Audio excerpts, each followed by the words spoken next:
A bankrupt millionaire, a homeless little girl, a buried secret that could bring down a financial empire. When they join forces, nothing will ever be the same. But can they survive the truth they're about to uncover?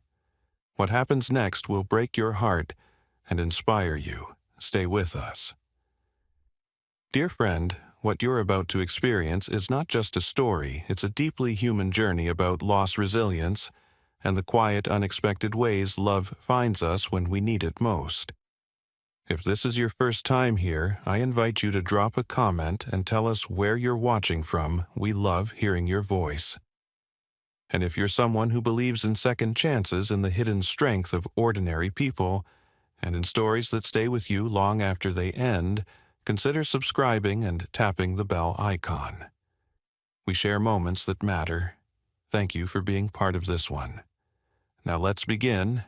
Everyone laughed. That's what stuck with him the most.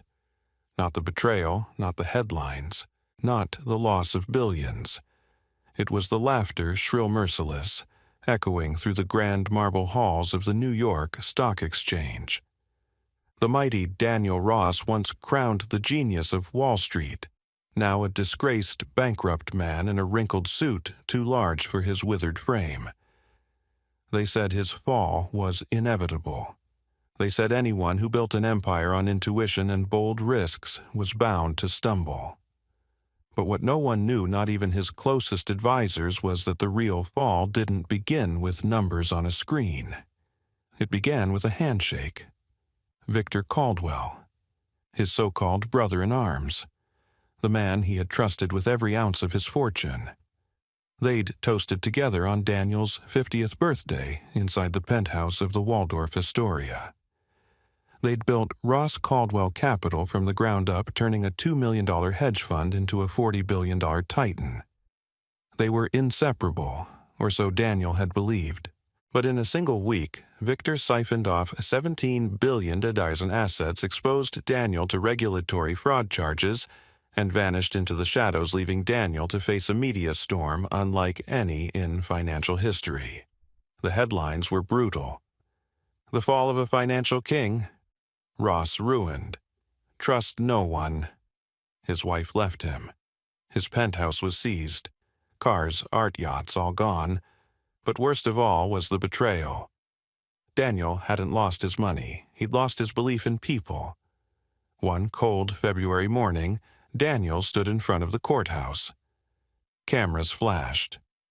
A reporter shouted, "Mr. Ross, how does it feel to be the biggest fool on Wall Street?" And in that moment, with snow swirling around him and the taste of shame on his tongue, Daniel laughed. Not because it was funny, because there was nothing left to do but laugh. The humiliation was complete. He retreated to a tiny one-bedroom apartment in Queens, a man who once owned 5 estates on 3 continents, now sleeping on a pull-out couch. Nights were the hardest. He would replay the board meetings, the lavish parties, the congratulatory handshakes. He saw faces. Faces of investors he'd convinced to trust him who had lost everything. Faces of colleagues who now whispered his name like a cautionary tale. But perhaps the most haunting face was his own reflection in the bathroom mirror. A man, aged beyond his years, hollowed out not by poverty, but by despair. What had it all been for? Numbers, deals, titles. None of it meant anything now. It was during one of these lonely nights, sipping the last of a dusty bottle of Glenlivet 25, that a strange clarity came over him. If everything you've built can be taken from you in a single act of betrayal, maybe you were building the wrong thing to begin with. He thought of his late father, a humble math teacher in Pittsburgh, who once told him, "Build a life, son, not just a legacy." Daniel had ignored that advice for decades. Now, stripped of everything, he finally understood it. With trembling fingers, he picked up a notebook and scrawled one sentence across the first page. It's time to start over. But how? At 54, he was a pariah. No firm would hire him. No bank would touch him. Friends avoided his calls. The world had written him off as a broken man. Yet sometimes it is in the wreckage of your life that you find the first brick to rebuild.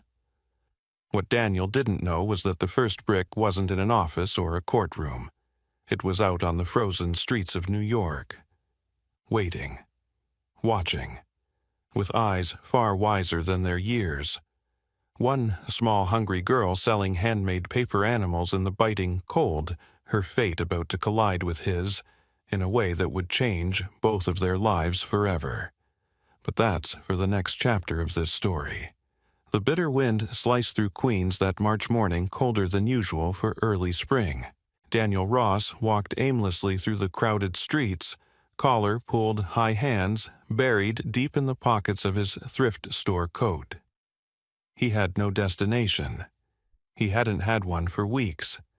His days had become an endless loop of long walks, cheap coffee, and restless nights haunted by memories of the man he used to be. He was a ghost in a city that had once celebrated his name. That morning, though, something nudged him to take a different turn.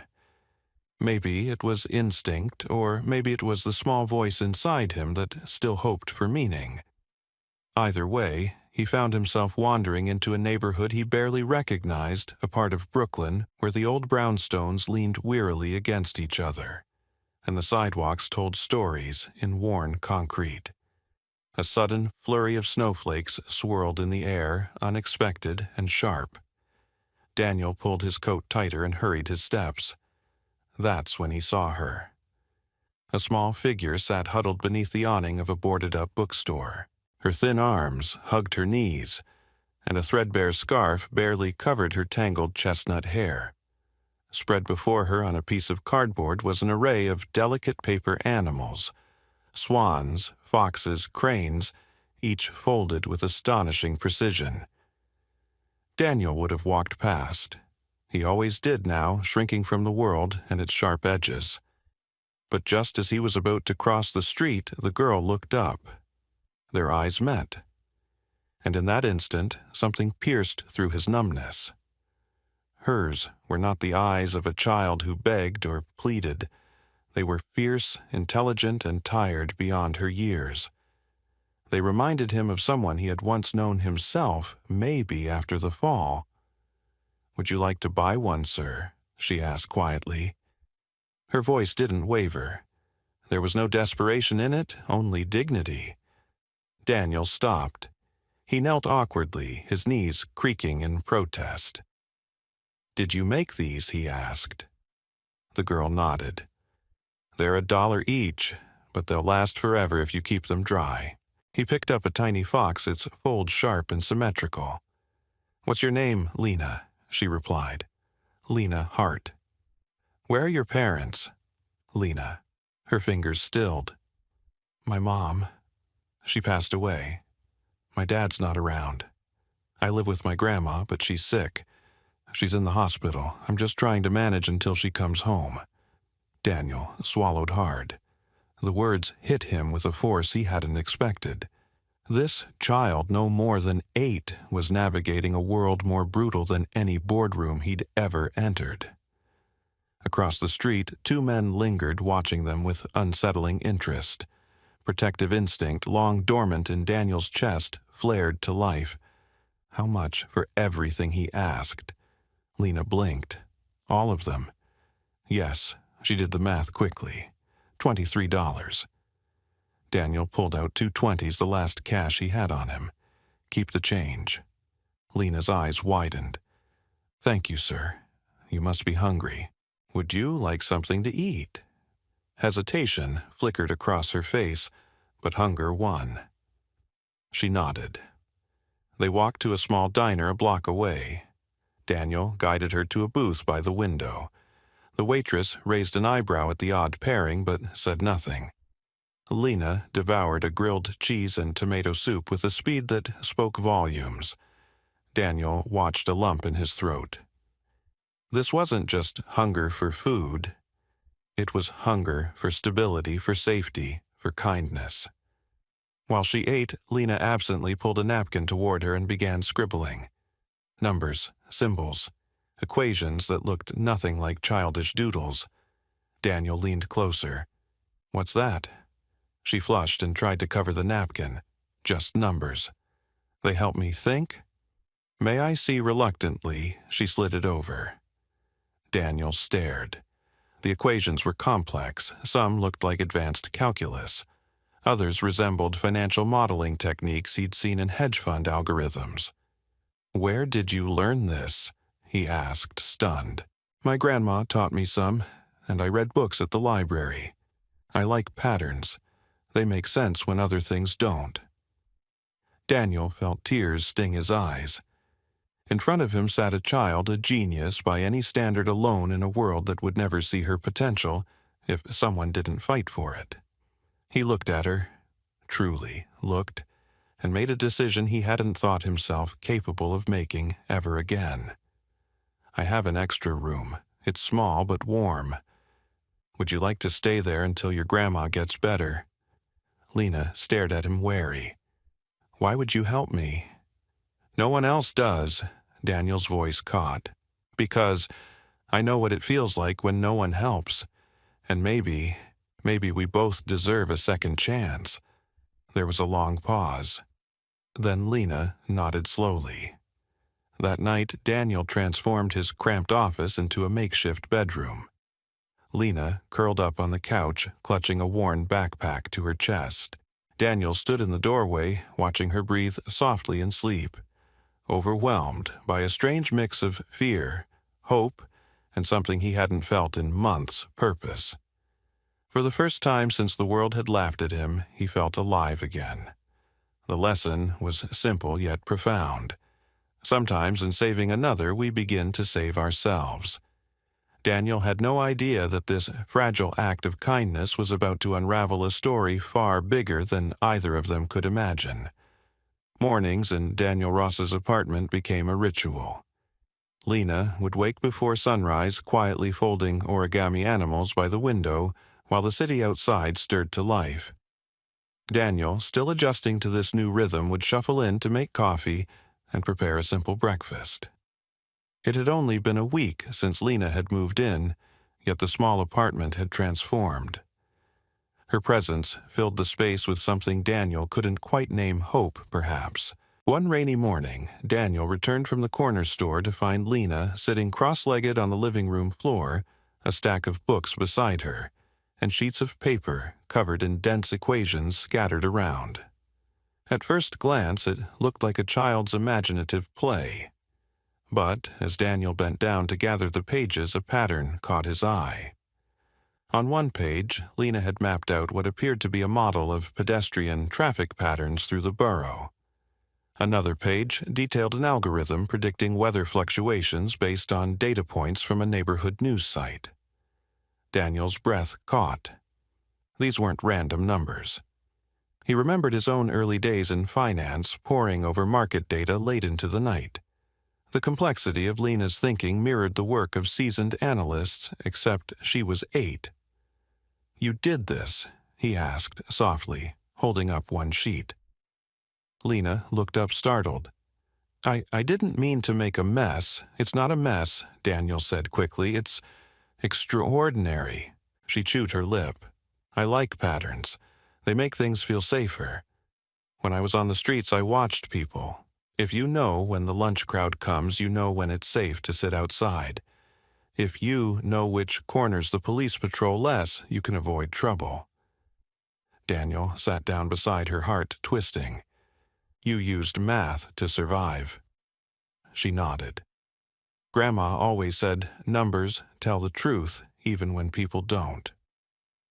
Tears pricked Daniel's eyes.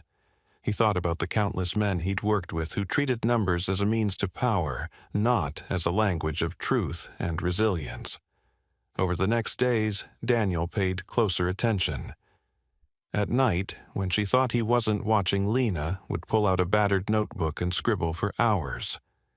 Curious, he peeked at it one evening. The pages were filled with astonishing concepts, simplified proofs of complex mathematical theorems, new approaches to data compression, and advanced coding structures. He barely understood half of it. Realizing he needed help, Daniel reached out to an old friend, Dr. Meredith Shaw, a mathematics professor at NYU. He invited her over under the guise of catching up.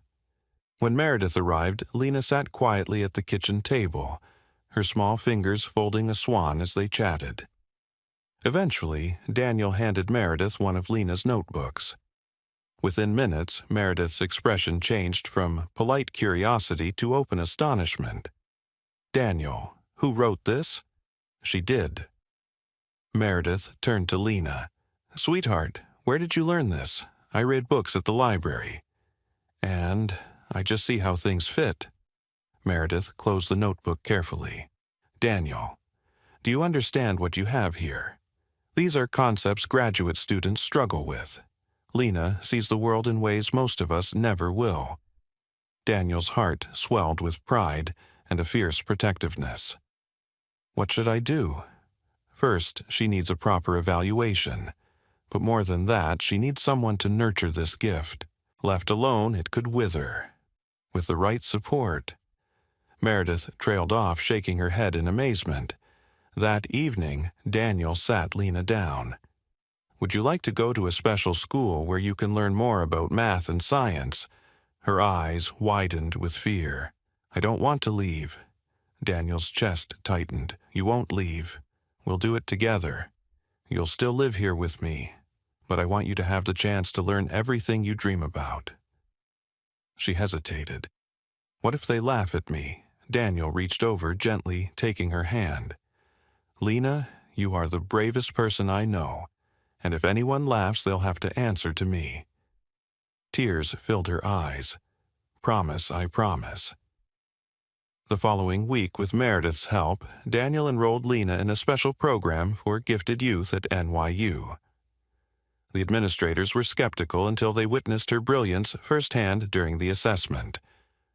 Word of the prodigy spread quickly, yet even as Lena dazzled her professors, Daniel noticed something troubling. At night, she still hid food under her bed. And once during a visit to the library, she froze when a police officer passed too close. She was safe now, but the scars of survival remained. One rainy night, Daniel found her huddled in a corner of her room, sobbing quietly. He knelt beside her. "What's wrong, sweetheart? I had a nightmare," she whispered. "I dreamed I was back on the street, and no one saw me." Daniel pulled her close, tears slipping down his own cheeks. "I see you, Lena, and I'm never letting go." As she drifted back to sleep in his arms, Daniel reflected on the lesson Lena had unknowingly taught him.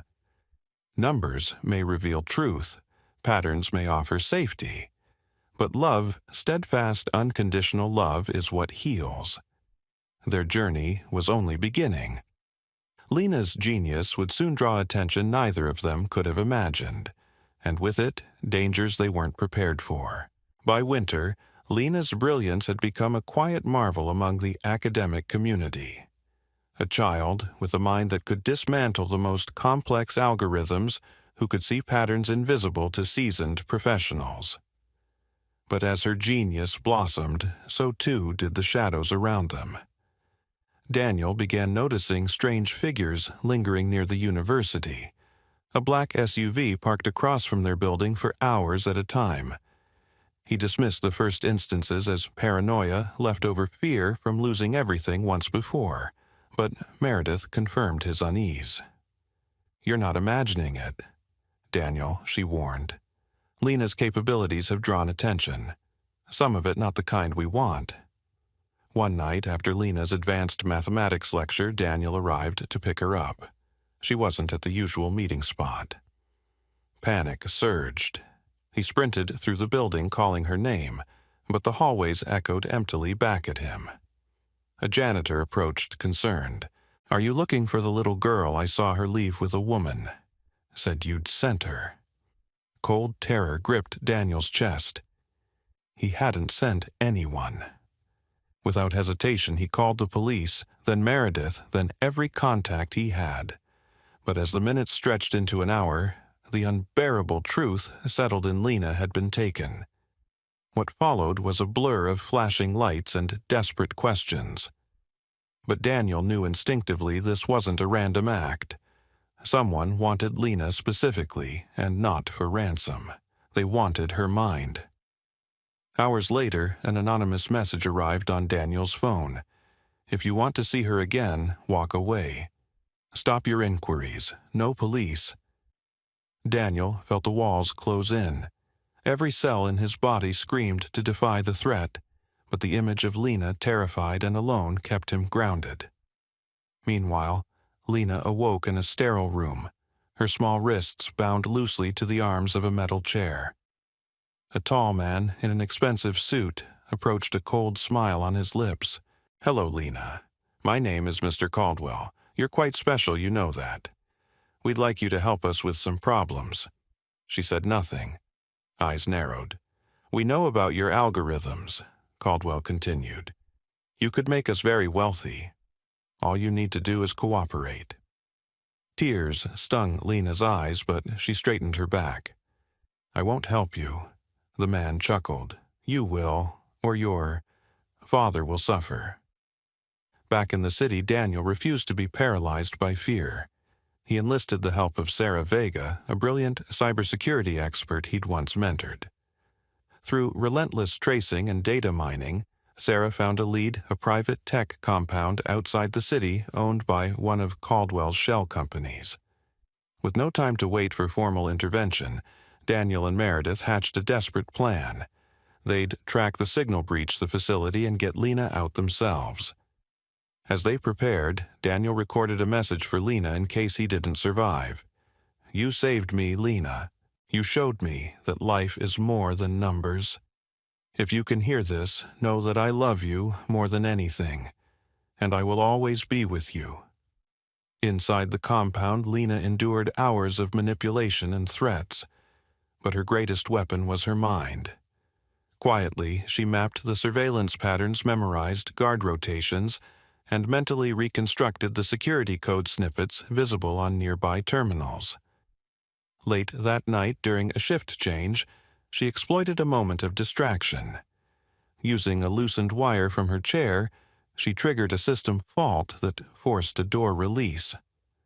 Small, fast, and fueled by determination, Lena slipped into the maze of corridors. At that exact moment, Daniel and Sarah breached the compound's perimeter under the cover of darkness. Gunfire erupted as guards spotted them. Daniel's heart pounded not from fear of death, but of failing Lena. In the chaos, Lena navigated toward a service exit. A guard spotted her and raised a weapon only to be tackled by Daniel with a primal roar. Father and daughter collided in a tearful embrace. "I'm so sorry," baby Daniel sobbed. "I'm here." Lena clung to him, shaking. "I knew you'd come." They fled into the night as sirens wailed behind them. Later, in the safety of a hospital room, Lena finally broke down. "I was so scared, Dad. I thought they'd take me forever." Daniel gathered her close. "I would burn the world before letting that happen. You are my life." The ordeal forged a new bond between them, one no threat could sever.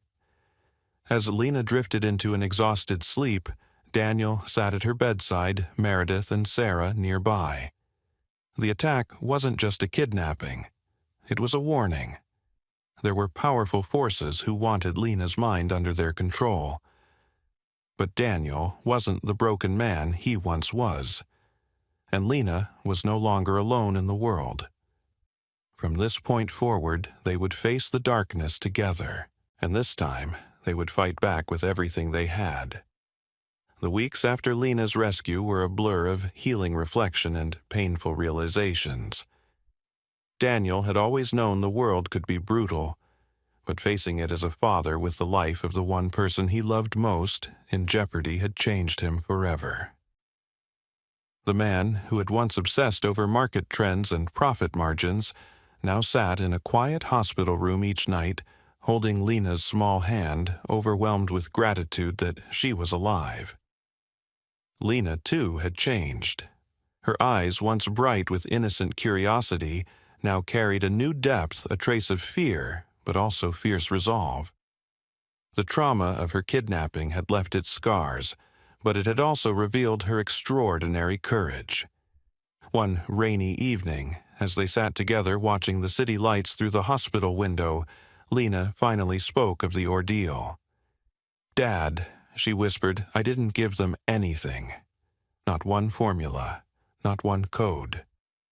Daniel's throat tightened. "You are the bravest person I've ever known," he said, voice breaking.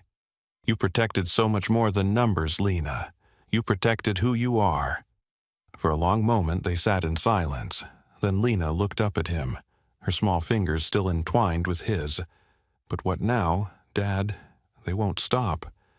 Not unless we do something." That question haunted Daniel. In his old life he might have retreated, sought safety, hidden Lena away. But now he understood some battles must be fought not just for yourself, but for others. "We do what's right," he finally answered. "We take what they tried to use against us and turn it into something that helps others." In the weeks that followed, Daniel Meredith and Sarah worked with Lena to refine her algorithms not for profit, but for public good. Together they founded the Phoenix Initiative, named after the fire they had survived and the new purpose they had forged. Their mission was simple but bold: to create open-source tools that could detect and prevent financial fraud on a global scale, making markets safer and more transparent for everyday people. The first months were grueling. Funding was scarce. Daniel's name still carried a stain in some circles, and Lena's true capabilities had to remain partially concealed to protect her. Yet word of their work began to spread, and slowly allies emerged. One of them was Walter Hayes, an influential tech philanthropist who had followed Lena's story after her algorithms had been used to expose the corruption at Caldwell's firm. In a quiet meeting in a small Chicago cafe, Walter leaned across the table and said, "What you're doing here, it's bigger than you realize. You have my support, and I'll help you find others who believe in this mission." With Walter's backing, the Phoenix Initiative grew. Universities contributed research. Financial watchdogs implemented early versions of Lena's code. For the first time in her young life, Lena saw her work not as a survival tool, but as a beacon of hope. Yet, despite the progress, shadows lingered. The same powerful forces that had once tried to kidnap Lena now worked to discredit the Phoenix Initiative. Smear campaigns emerged, questioning Daniel's motives and Lena's legitimacy. Online forums buzzed with conspiracy theories. One night, after reading yet another cruel article about them, Lena buried her face in Daniel's shoulder. "Why do they hate us so much, Dad? I just wanted to help." Daniel held her close, tears slipping silently down his face. "Because the truth scares them, sweetheart. But remember, this hate is loud because it's afraid.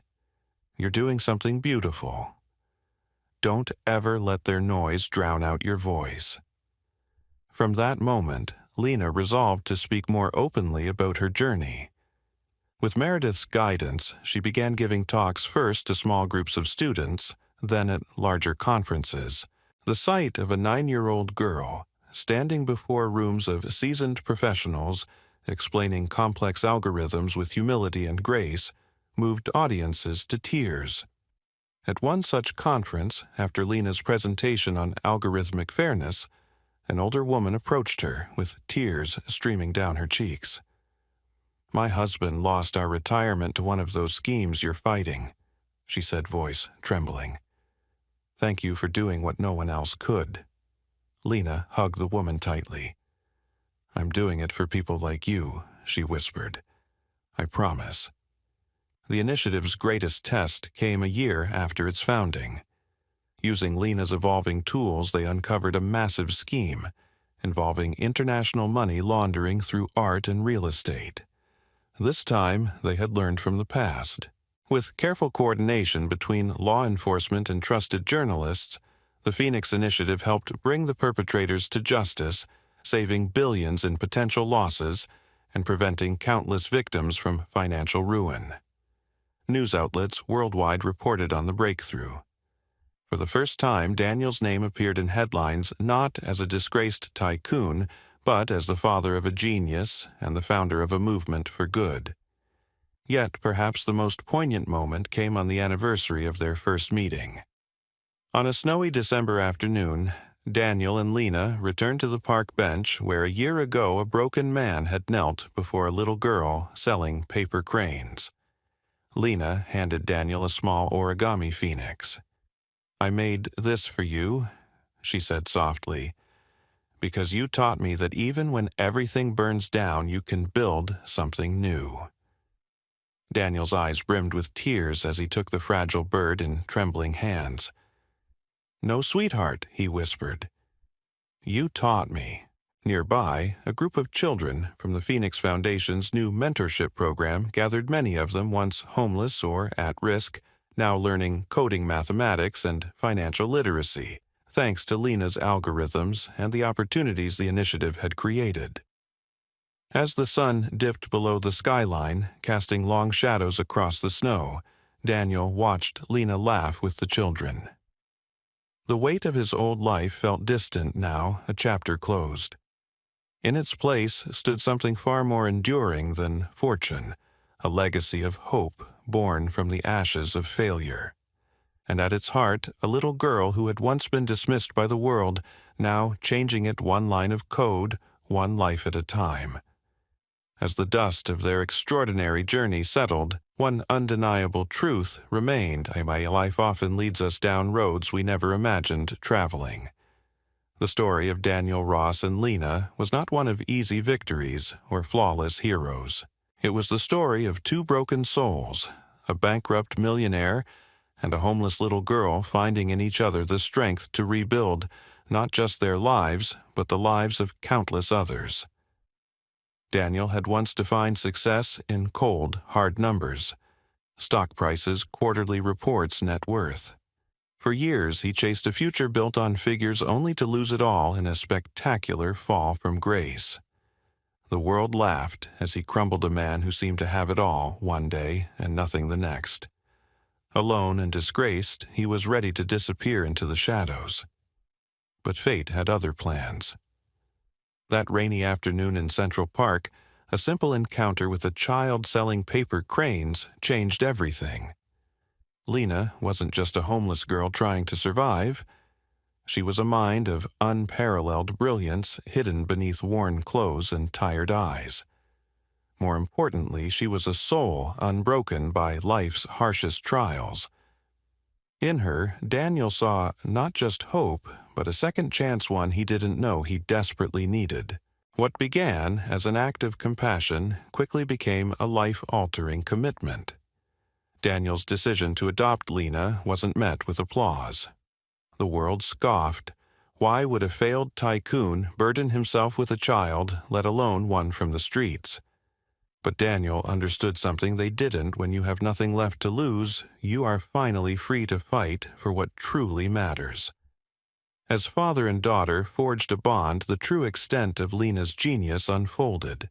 From complex mathematical models scribbled on napkins to sophisticated algorithms that could dismantle billion-dollar frauds, her mind was nothing short of extraordinary. Yet behind the equations and theories was a child longing for safety, love, and trust, things no algorithm could create. Daniel's home, once a monument to wealth, transformed into a place of learning, healing, and laughter.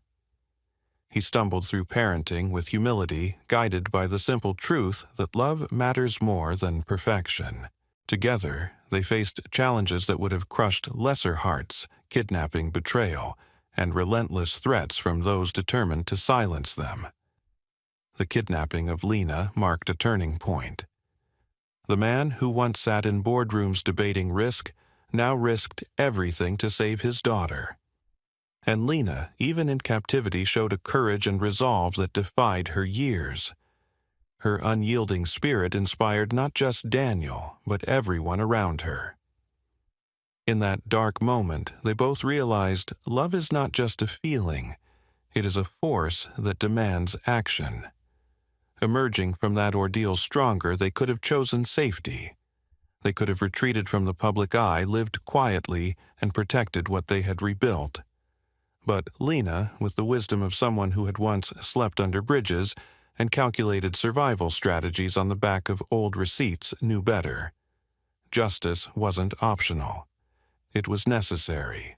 Together, with Meredith and Sarah's help, they built the Phoenix Initiative, a beacon for transparency and fairness in a world too often driven by greed. Their work exposed corruption at the highest levels and protected countless victims from financial ruin. Yet they didn't seek vengeance or glory. They sought to give others the very thing they had once lost hope. The most remarkable part of their story wasn't the billions recovered or the criminals exposed. It was the sight of Lena, once an invisible child on the margins of society, standing proudly on global stages, teaching others how to see the patterns of deceit hidden in plain sight. It was the countless lives touched by the Phoenix Foundation's programs offering gifted children like Lena the opportunities they deserved. And it was the simple, quiet moments of father and daughter folding paper cranes together, remembering how far they'd come, that defined their legacy. So, what can we learn from this story? First and foremost, never underestimate the power of compassion. One moment of kindness, a bankrupt man kneeling to buy a paper crane from a homeless girl, set off a chain of events that changed the world. In our own lives, we must remember that the smallest acts of empathy can ripple outward in ways we cannot predict. Second, true strength lies not in wealth or status, but in resilience and love. Daniel lost everything the world deemed valuable, yet through love and the courage to act, he found a purpose far greater than any fortune. Third, genius and potential are not confined to privilege.